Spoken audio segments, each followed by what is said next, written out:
Good morning, welcome to exam today. મિત્રો 9 April 2026ના relative current અફેર્સની discussion આ વિડીયોમાં આપણે કરવાના છે, તો છેલ્લે સુધી વિડીયો સાથે બની રહેજો. કરંટ અફેર્સ ઇમ્પોર્ટન્ટ ટોપિક છે, દરેક એક્ઝામમાં પ્રશ્ન પૂછવામાં આવે છે. ટોપિક પર આવીએ.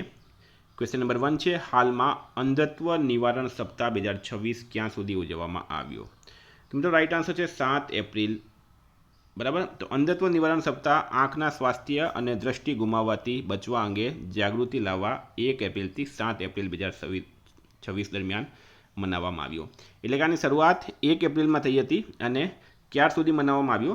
7 એપ્રિલ સુધી. હવે 7 એપ્રિલે એક બીજો પણ દિવસ છે મિત્રો, WHOની સ્થાપના દિવસ. બરાબર. વર્લ્ડ હેલ્થ ઓર્ગેનાઇઝેશન એની સ્થાપના 7 એપ્રિલ 1948ના રોજ થઈ હતી. બરાબર. તો એ દિવસે વિશ્વ સ્વાસ્થ્ય દિવસ પણ મનાવવામાં આવે છે. હાલમાં જમીન સંસાધન વિભાગના સચિવ તરીકે કોણે કાર્યભાર સંભાળ્યો? તો મિત્રો IAS અધિકારી છે નરેન્દ્ર ભૂષણ. અને નરેન્દ્ર ભૂષણે હાલમાં જમીન સંસાધન વિભાગના સેક્રેટરી તરીકેનો કાર્યભાર સંભાળ્યો છે. સ્ટારમાં કરજો, ખૂબ ખૂબ ઇમ્પોર્ટન્ટ. હાલમાં વન હેલ્થ સમિટ 2026 ક્યાં આયોજિત કરવામાં આવ્યું? તો મિત્રો રાઈટ આન્સર છે એમાં ફ્રાન્સ ખાતે. બરાબર. ફ્રાન્સમાં એક સિટી આવેલું છે લિયોન. વન હેલ્થ સમિટ 2026નું આયોજન લિયોનમાં કરવામાં આવ્યું હતું. આ સમિટ 5થી 7 એપ્રિલ 2026 દરમિયાન યોજાઈ હતી અને 7 એપ્રિલ વિશ્વ સ્વાસ્થ્ય દિવસ એ મુખ્ય સમારોહ થયો હતો. ગુજરાતનો પ્રથમ PM રાહત યોજના હેઠળનો કેશલેસ ક્લેમ કયા જિલ્લામાં મંજૂર થયો? તો રાઈટ આન્સર છે આમાં મહેસાણા ખાતે.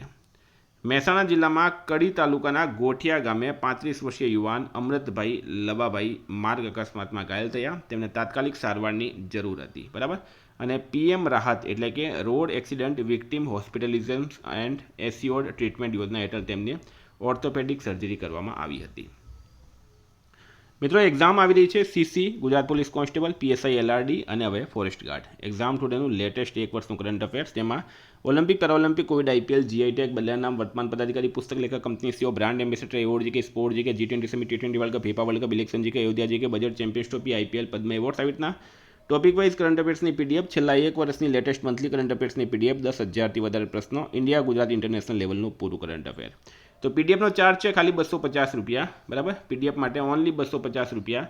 9510411961 પર ગૂગલ પે, ફોનપે, પેટીએમ કંઈ પણ કરો, સ્ક્રીનશોટ મોકલી આપો.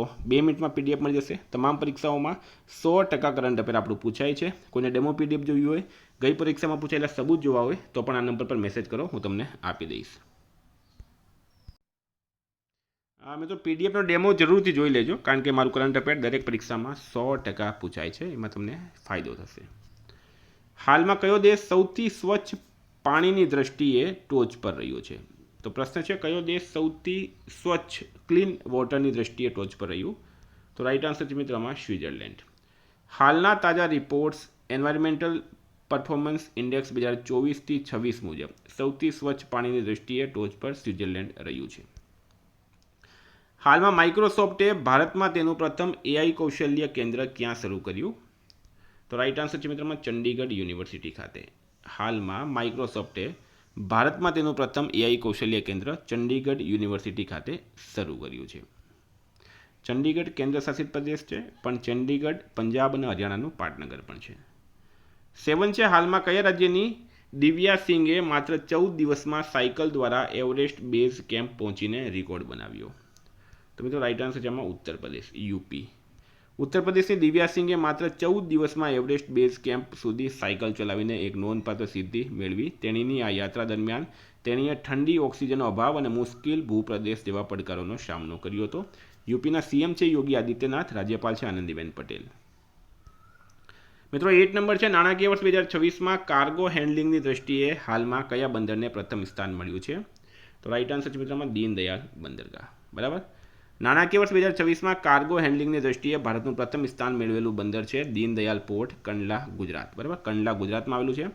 નાણાકીય વર્ષ 2025-26 દરમિયાન આ બંદરે આશરે 160.11 મિલિયન ટન કાર્ગો હેન્ડલ કર્યો. ભારતના તમામ મુખ્ય બંદરોમાં નંબર 1 રહ્યું છે. 9 નંબર છે, હાલમાં યસ બેંકના MD અને CEO તરીકે કોણે કાર્યભાર સંભાળ્યો? તો વિનય ટોન્સે. બરાબર. આ મિત્રો ઇમેજ જોઈ શકો તમે. આ ઇમેજ છે વિનય ટોન્સેની. એમણે યસ બેંકના MD અને CEO તરીકે હાલમાં કાર્યભાર સંભાળ્યો છે. નિમણૂકની વાત થઈ તો ગેરી ક્રિસ્ટન શ્રીલંકન પુરુષ ક્રિકેટ ટીમના કોચ બન્યા છે. RM નાચમઈ ભારતના કાર્યકારી પરમાણુ પાવર પ્લાન્ટના પ્રથમ મહિલા ચીફ સુપ્રિન્ટેન્ડન્ટ બન્યા. જસ્ટિસ સુશ્રુત અરવિંદ ધર્માધિકારી મદ્રાસ હાઈકોર્ટના મુખ્ય ન્યાયાધીશ બન્યા. BP સિંઘ નૌકાદળ મુખ્યાલયના નૌકાદળ શસ્ત્રોના મહાનિદેશક બન્યા. OpenAIએ અરવિંદ કેસીને ચીફ પીપલ ઓફિસર તરીકે નિયુક્ત કર્યા. પુષ્પેન્દ્ર પાલ ભારતીય સેનાના પશ્ચિમ કમાન્ડના general officer commanding in chief બન્યા. પ્રવીણ M ખાનુજા એન્જિનિયર્સ ઇન્ડિયા લિમિટેડના વચગાળાના CMD બન્યા અને સબા સોલ શ્રીનગર સેન્ટ્રલ જેલના વડા બનનાર પ્રથમ કાશ્મીરી મહિલા બન્યા. હાલમાં કયા રાજ્યના સિંધુનૂરમાં શ્રી કૃષ્ણદેવરાય સૈનિક શાળાનું ઉદ્ઘાટન કરવામાં આવ્યું છે? તો મિત્રો કર્ણાટક રાઈટ આન્સર થશે એમાં, બરાબર. કર્ણાટકના રાયચૂર જિલ્લાના સિંધનૂરના શ્રી કૃષ્ણદેવરાય સૈનિક શાળા સત્તાવાર રીતે ખોલવામાં આવી. આ કાર્યક્રમમાં કેન્દ્રીય મંત્રી HD કુમારસ્વામી અને સંરક્ષણ રાજ્યમંત્રી સંજય શેઠ હાજર રહ્યા છે. કર્ણાટકનું મિત્રો કેપિટલ છે બેંગલુરુ. CM છે સિદ્ધારમૈયા. રાજ્યપાલ છે થાવરચંદ ગેહલોત. 11 છે હાલમાં પ્રકાશિત થયેલા અહેવાલ મુજબ UPI QR કોડ વ્યવહારોમાં કેટલા ટકાનો વધારો થયો છે? તો 33%. વર્લ્ડ લાઇનના હાલના અહેવાલ મુજબ 2025 સુધીમાં UPI QR કોડમાં 15% વધારો થવાની ધારણા છે. દેશમાં QR કોડની કુલ સંખ્યા 731.38 મિલિયન સુધી પહોંચી ગઈ છે. વ્યવહારોની સંખ્યામાં પણ 33% વધારો થયો. જો અહીંયા તમે કન્ફ્યુઝ નહીં થતા, બરાબર. QR કોડમાં 15% વધારો થયો છે, બરાબર. QR કોડ વ્યવહારોમાં પ્રશ્ન પૂછવામાં આવ્યું છે. તો UPI QR કોડ વ્યવહારોમાં 33% વધારો થયો અને ખાલી QR કોડની વાત કરીએ તો 15% વધારો થયો, બરાબર. જરાક પણ કન્ફ્યુઝ નહીં થતા. હાલમાં આંધ્રપ્રદેશની કાયમી રાજધાની તરીકે કોને માન્યતા અપાઈ? તો મિત્રો અમરાવતી રાઈટ આન્સર છે. આંધ્રપ્રદેશની સ્થાયી રાજધાની સંશોધન વિધેયક 2026 દ્વારા અમરાવતીને આંધ્રપ્રદેશની કાયમી રાજધાની તરીકે કાનૂની માન્યતા અપાઈ. ભારતનું પ્રથમ ક્વોન્ટમ કમ્પ્યુટર પણ અમરાવતીમાં લોન્ચ થશે. 13 છે હાલમાં આવેલા IRENA રિપોર્ટ મુજબ સૌર ઉર્જામાં ભારત કેટલામાં ક્રમે છે? તો મિત્રો રાઈટ આન્સર છે એમાં ભારત 3જા ક્રમે છે. જો અહીંયા તમને પૂરી માહિતી આપું. કુલ રિન્યુએબલ ક્ષમતા ભારત વિશ્વમાં 3જા ક્રમે છે. પ્રથમ છે ચીન, બીજા પર છે અમેરિકા. સૌર ઉર્જા ભારત સૌર ઉર્જામાં સ્થાપિત ક્ષમતામાં 3જા ક્રમે છે. પવન ઉર્જાની વાત કરીએ તો પવન ઉર્જા ક્ષમતામાં ભારત 4થા ક્રમે છે. અને આ લક્ષ્યાંક આ બધા જ ઇમ્પોર્ટન્ટ છે મિત્રો, યાદ રાખજો. લક્ષ્યાંક ભારત 2030 સુધીમાં 500 ગીગાવોટ બિન અશ્મિભૂત ઉર્જા ક્ષમતા પ્રાપ્ત કરવા તરફ આગળ વધી રહ્યું છે. 14 છે ખાદ્ય સુરક્ષા ઇન્ડેક્સ 2026માં ભારત કઈ શ્રેણીમાં છે? સ્ટારમાં કરજો મિત્રો, વેરી વેરી ઇમ્પોર્ટન્ટ છે. ભારત છે મધ્યમ શ્રેણીમાં, બરાબર. ખાદ્ય સુરક્ષા ઇન્ડેક્સ 2026 ક્લાઇમેટ ચેન્જ સામે સૌથી સુરક્ષિત ફૂડ સિસ્ટમ આઇસલેન્ડની છે, બરાબર. આઇસલેન્ડ નંબર 1 છે, જ્યારે ભારત મધ્યમ શ્રેણીમાં છે. ભારતનો સ્કોર આશરે 58 થી 59ની આસપાસ છે અને તે વિશ્વમાં લગભગ મધ્યમ સ્તર પર આવેલું છે. હાલમાં ભારતના પ્રથમ LGBTQ રાજ્યસભા સભ્ય કોણ બન્યા? તો ભારતના પ્રથમ LGBTQ રાજ્યસભા સભ્ય કોણ બન્યા? મેનકા ગુરુસ્વામી, બરાબર. સુપ્રીમ કોર્ટના વરિષ્ઠ વકીલ મેનકા ગુરુસ્વામી હાલમાં સંસદ સભ્ય તરીકે શપથ લઈને ઇતિહાસ રચ્યો. તેઓ રાજ્યસભાના ભારતના પ્રથમ LGBTQ સભ્ય બન્યા. ભારતમાં LGBTQ+ સમુદાયના પ્રતિનિધિત્વ માટે આ પગલું મહત્વપૂર્ણ માનવામાં આવે છે. 16 છે હાલમાં ચર્ચામાં આવેલા વી ધ પીપલ ઓફ ઇન્ડિયા પુસ્તકના લેખક કોણ છે? તો રાઈટ આન્સર છે TM કૃષ્ણ.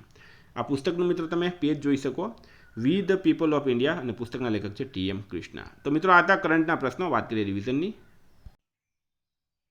તો ફ્રેન્ડ 8 એપ્રિલ 2026 પર આપણે આવી ગયા. હાલમાં વિશ્વ આરોગ્ય દિવસ ક્યારે ઉજવવામાં આવ્યો? 7 એપ્રિલે. વિશ્વનો ત્રીજો સૌથી મોટો ઇલેક્ટ્રોનિક્સ નિકાસકાર કોણ બન્યો છે? તો આપણો દેશ ભારત બન્યો. કયા દેશે ઓનલાઈન સટ્ટાબાજી સંબંધિત 7000થી વધુ એપ્લિકેશન અને વેબસાઇટ પર પ્રતિબંધ મૂક્યો? નેપાળે. Shaping tomorrow's cities from climate risk to green opportunities પુસ્તક ભૂપેન્દ્ર પટેલે લખ્યું. કઈ હાઈકોર્ટ AIના ઉપયોગ અંગે કડક નીતિ જારી કરી? ગુજરાત હાઈકોર્ટે. 1 સદી પછી હાલમાં કયા રાજ્યમાં કાળિયાર હિરણ પાછો આવ્યો? છત્તીસગઢમાં.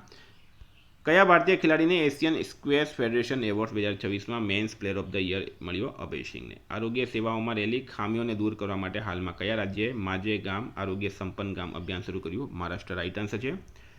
હાલમાં કયા રાજ્યની સિપાહીજાલા પંચાયતને ભારતની શ્રેષ્ઠ જિલ્લા પંચાયતનો એવોર્ડ મળ્યો? ત્રિપુરા. અમેરિકાના કયા રાજ્યએ દિવાળીના તહેવારને સત્તાવાર માન્યતા આપતો ઠરાવ પસાર કર્યો? નેબ્રાસ્કા. નાટોનો કેટલામો સ્થાપના દિવસ ઉજવવામાં આવ્યો? 77મો. કયા બોર્ડે ધોરણ 3 થી 8ના વિદ્યાર્થીઓ માટે કમ્પ્યુટેશનલ થિંકિંગ એન્ડ AIનો નવો કોર્સ શરૂ કર્યો? CBSE. કયા રાજ્યએ અંતરિયાળ વિસ્તારોમાં હાઈ સ્પીડ ઇન્ટરનેટ માટે સ્ટારલિંક સાથે કરાર કર્યો? મેઘાલય. કયા રાજ્ય ચૂંટણી પંચે પહેલીવાર મતદારોને હલવો આપવા જેવી અનોખી પહેલ શરૂ કરી? કેરળનો રાઇટ આન્સર છે. હાલમાં આઈપીએલમાં 200 વિકેટ લેનાર પ્રથમ ઝડપી બોલર બની ગયા છે ભુવનેશ્વર કુમાર. કયા શહેરમાં દેવનાગરી લિપિમાં લખાયેલા લગભગ 200 વર્ષ જૂની શ્રી રામચરિતમાનસની દુર્લભ પાંડુલિપિ મળી? અયોધ્યા. મિત્રો ગઈકાલે પ્રશ્ન પૂછાયો, કઈ કંપનીના ચેરમેન અમરેન્દુ પ્રકાશે રાજીનામું આપ્યું? સેલ રાઇટ આન્સર હતું. આજનો પ્રશ્ન છે, હાલમાં ગિલબર્ટસન સંગમાનું નિધન થયું છે, તેઓ કઈ રમત સાથે સંકળાયેલા હતા? એનો જવાબ તમારે કમેન્ટ બોક્સમાં જણાવવાનું. વિદ્યાર્થી મિત્રો, વોટ્સએપ ટેલિગ્રામની લિંક ડિસ્ક્રિપ્શનમાં છે. પીડીએફ માટે 9510411961 પર કોન્ટેક્ટ કરો. Thank you. ફરી મળીશું. જય હિન્દ, જય ભારત.